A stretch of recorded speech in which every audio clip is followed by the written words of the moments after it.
Hi everybody, it's Brent Hilvitz with Redesigned Realty, and today we're talking with Rusty Wehner of Cherry Creek Mortgage. And Rusty is a mortgage lender, and he also was a realtor before he became a mortgage lender, and you also have investment properties, isn't that right? I do. I've had investment properties for the last 20 years. All right, great. Yeah. So we're going to talk a little bit about what makes a good investment property, what to look for, what are some of the pitfalls, and really why we should be looking at investing in real estate. So let's start off. What's the advantages of investing in real estate? For me, is more to look at what your purpose is in terms of real estate. Is it what's the highest and best use to safely accumulate wealth? So in terms of looking at real estate, I look at investment purposes, I look at retirement, I look at estate planning, and then events. I think you and I have both done it in terms of college. Sure. College for kids. Sure. We bought our first duplex when Sam was born. My youngest son was born. We bought a duplex, and our whole goal was we wanted to have a 15-year mortgage so that when Sam went to college, he could either use the money that came off of the property, or we could refinance it, or we could sell it outright and have that cash ready for college. So it's kind of our college investment. Yeah, absolutely. It's a perfect reason to do it, is to try to find out what your purpose is and invest in real estate.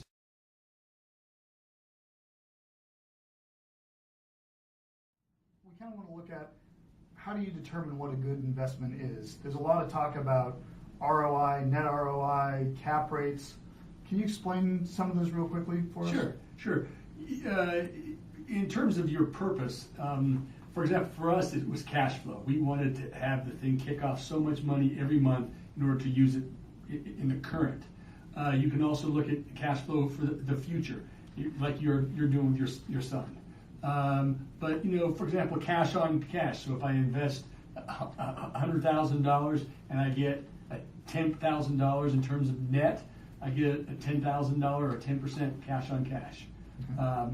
Or if we put a loan in there, then you get a rate of return. That's what kind of the difference is. Okay. But what else did you have? Cash flow, rate of return, cap rate? Yeah. What about cap rate? Yeah. Can you explain what does cap rate mean and how does that? Cap rate is kind of a capitalization rate. So you look at, it's very similar to cash on cash, but if I invest $100,000 or $200,000, if I get $20,000 return, that's a capitalization rate. Or if I invest $10,000, how does that relate to it? So I make $5,000 on that, I have a 50% cash on cash or cap rate. All right. And so when we're looking at buying an investment property, does your cap rate change depending on if you finance it or if you pay cash for it? In many cases it can, because you take into account appreciation, and appreciation on $100,000 is maybe different than appreciation on if you only invest $10,000. So your cap rate's going to go up as when in fact you finance it. So you can get a better rate of return or better cap rate if you finance it sometimes. All right. So it's kind of a case-by-case absolutely case-by-case basis that you do that. And it's best to kind of talk to somebody that knows what they're doing in lending, that they can walk you through that. Would you agree? Absolutely. More than happy to.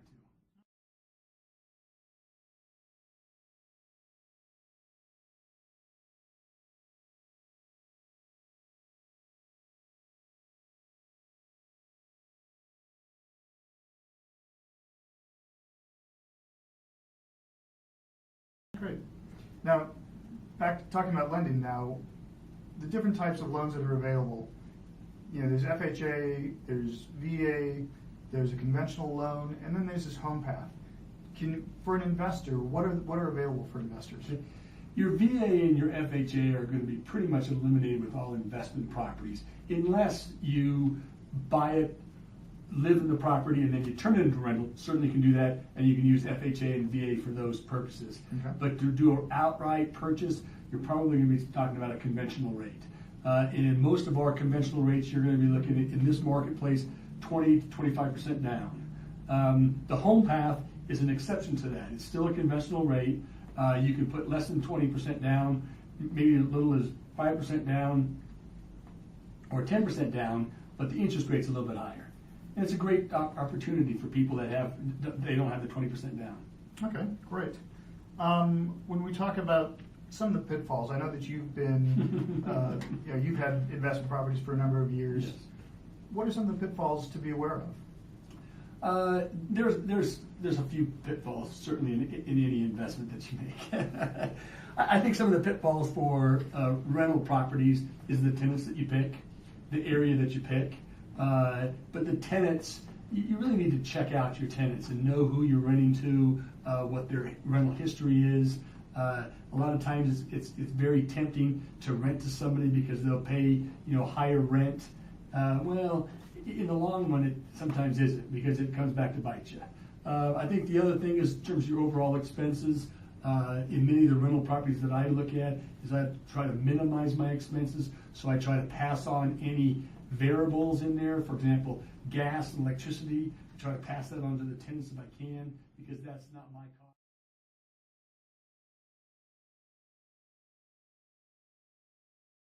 The one thing that I think you and I talked about is the middle of the night call. Yeah, it's that 3 a.m. call where everyone's, that's the whole problem, is nobody wants to have, somebody calling them at 3 a.m. that my toilet is plugged up. Absolutely. You don't get that with stocks. You don't. I think you can, with that, you get, you can eliminate that a couple of ways. You can hire a property manager. I think you and I both manage our own properties because we know them better than any property manager could. Actually, I do have a property manager. Oh, you do? Okay. So you know. So I have a property manager, and we just factor that into the cost. When we're looking at our return on investment, we just factor in that our property manager is going to charge us X%. Right. And yeah, and some of my properties are managed just like you do. Some of my properties I manage myself. And the ones I manage myself, I sit down with the tenant and I go through the house and I explain to them how the house works. If you have a water leak, here's where you turn off the water. If you have an electricity problem, here's where you turn off the electricity. So I've pretty much eliminated all the middle of the night calls. I have been doing it for 20 years, and I probably can count on the times I've been called in the middle of the night in one hand. nice. Nice. All right, to kind of wrap things up, when we're talking about investment properties, that's a broad range. There are commercial properties to look at, there are duplexes, fourplexes, and then there are apartment buildings. When you start looking at those, what would you suggest someone who's starting out start with? I would start off with either a single family home or a duplex, or maybe even a triplex. I think the duplex and triplexes are great. That's what I started off with. And I liked them because I could distribute the income that's coming in over 2 different tenants or 3 different tenants. Sure. So that if at any one time, distribute some of the risk. Oh, absolutely. Yeah, so you're never, hopefully you're never out you're never vacant on both sides at the same time. Absolutely. So it's kind of your goal. And the duplex I like because I can work on one and still have income coming in to increase the rent. So I fix up a bathroom, or I fix up a kitchen, or I paint it, carpet it, and I still had some money coming in. So yeah, I think the duplex is probably the better one to start with, at least. Let's have some final thoughts on taxes and compared to other investments. Right. One of the things that my wife and I really like about real estate is there are some tax advantage to it. You get to depreciate the property, and you get some tax advantages to that. I think you also get an opportunity to, you can do a 1031 tax deferred exchange if that's what you want to do, where you sell your property and you can reinvest into the real estate, and you don't have to pay any tax. You don't have to pay tax. You just defer till... Defer it, yeah. You still have taxes. You have to pay taxes eventually. Uncle Sam will get his. But I think it's also a great opportunity for, we do it for the investment side of it too, in terms of taxes. But also, with real estate, certainly your personal residence, you can sell it every 2 years, and you can take all your gain tax free. So if you just want to get involved in terms of invest in real estate just with your personal residence, it's a great tax advantage. You can buy it, fix it up, live in there 2 years, sell it, take all the gain, and reinvest it. Right, and as long as you've lived in there 2 of the last 5 years, is that correct? That's exactly right. All right, great. Well, I really appreciate it. Thanks for taking the time to talk to me. Thanks a lot. Thanks.